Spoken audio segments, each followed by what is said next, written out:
La passion et l'exigence ont probablement été les moteurs pour développer le champagne Charles Légende il y a 12 ans maintenant. Une marque qui se caractérise par le souci de proposer des vins plus naturels et qui correspondent au goût des consommateurs du XXIe siècle. Pour en parler, je reçois Valentine Clerc, directrice associée de Charles Légende. Bonjour Valentine. Bonjour. Bienvenue sur ce plateau. Alors on va dans un premier temps revenir un peu avec vous sur la création de la marque de champagne Charles Légende qui vient de l'audace de trois jeunes fondateurs passionnés dont vous faites partie. Tout à fait.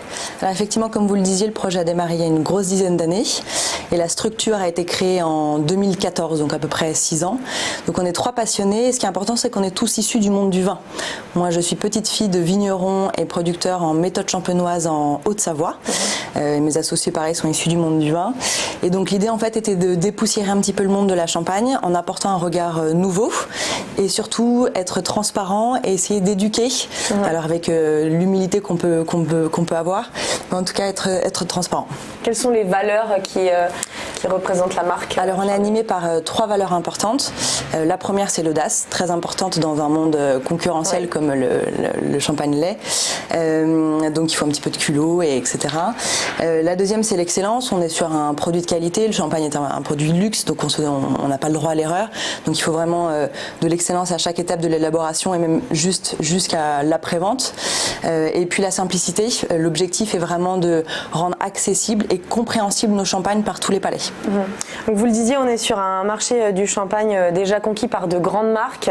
Quels sont les facteurs qui vous permettent aujourd'hui de dire que vous vous démarquez de ces autres grandes marques? Alors l'objectif justement, quand il y a un marché aussi concurrentiel et dominé par des titans, ce qui est le cas, c'est d'aller justement à l'encontre du schéma classique. Donc c'est-à-dire que les grandes maisons font à peu près 80% de leur chiffre d'affaires à l'export. Nous, on se concentre justement sur le marché français, donc on fait 80% sur le marché français. Donc déjà, c'est une première démarcation. Ça passe aussi par une distribution totalement directe, c'est-à-dire que sur le marché français, justement, on traite avec tous nos clients directs, on travaille beaucoup avec le monde de l'entreprise, pas du tout en grande distribution, ce qui fait que c'est beaucoup plus de travail, certes, mais ça nous permet aussi de transmettre nos valeurs, notre façon de travailler en direct et de garder un beau positionnement. Et puis bien évidemment, comme vous l'aviez dit aussi dans votre introduction, on propose des produits qui sont beaucoup plus naturels. Donc on réduit la dose de sucre et de sulfite, ce qui est compliqué pour des grandes maisons quand il y a des grosses productions. Et ça permet d'avoir des champagnes qui sont non seulement plus innovants dans la recette, mais aussi qui correspondent davantage aux besoins et aux volontés des consommateurs d'aujourd'hui. Alors justement, sur le site, on peut trouver les différentes collections de vins que vous proposez. Tout à fait. Quelles sont ces collections et quel est le positionnement de la marque? Alors on est sur un positionnement, alors là vous avez donc effectivement nos 3 champagnes haut de gamme, premium, donc le Brut Royal Blanc de Blanc et Rosé.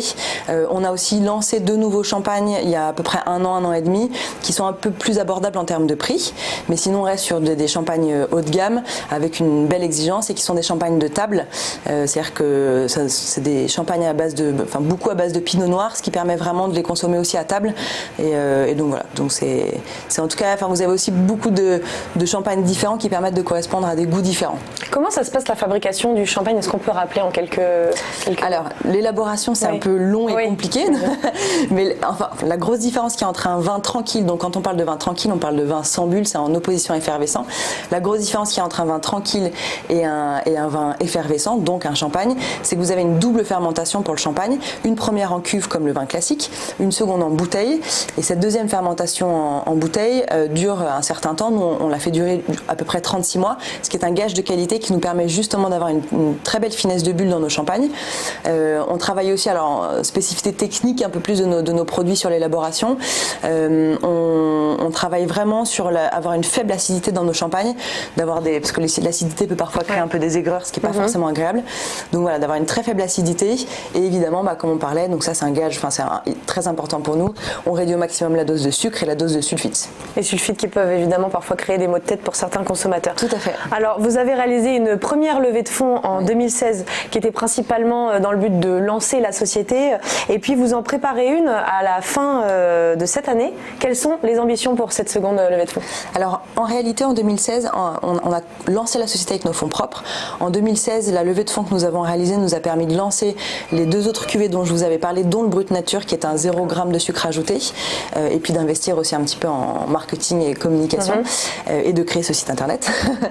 Et là, la levée de fonds que nous préparons pour la fin d'année sera à hauteur de 2,5 millions, donc on passe aussi à la vitesse supérieure.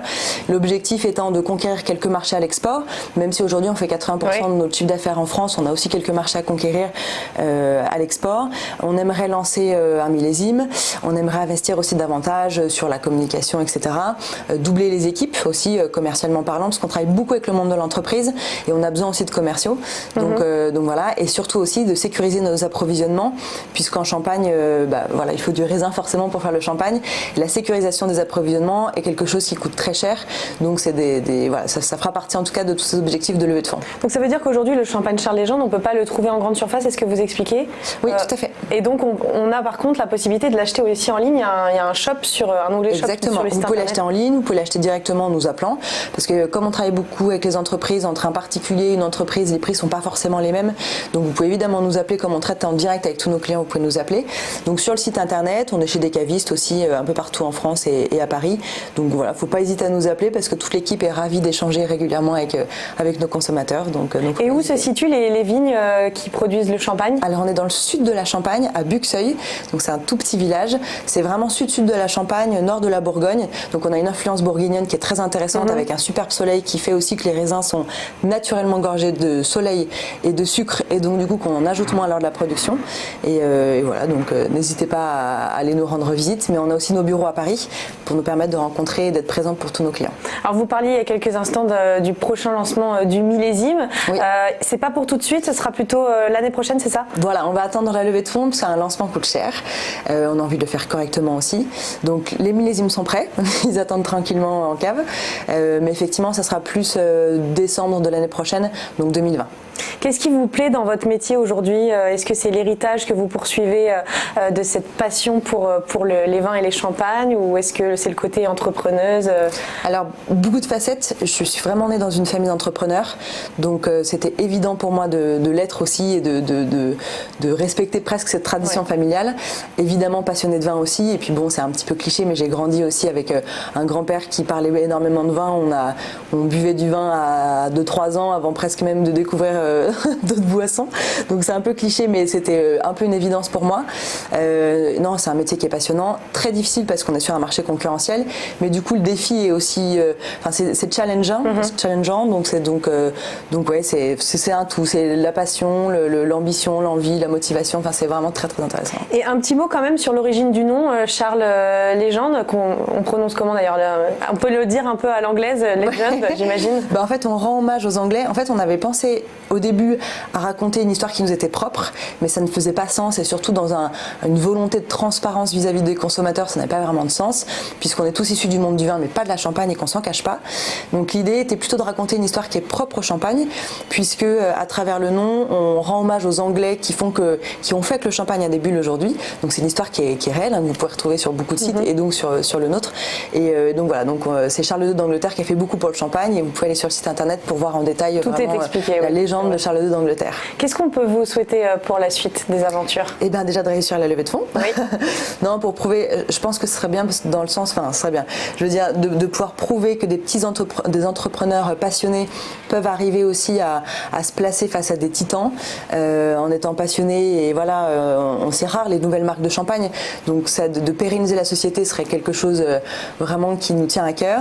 Et puis à titre personnel, étant enceinte de 8 mois, vous pouvez me souhaiter de bientôt pouvoir redéguster mes champagnes. Avec j'ai hâte. Voilà. Avec modération, Valentine, toujours, il faut le dire, à évidemment. consommer avec modération. Merci beaucoup d'avoir été avec nous, Valentine Clerc. Merci à vous. Je rappelle que vous êtes directrice associée des champagnes Charles Legend ou Légende.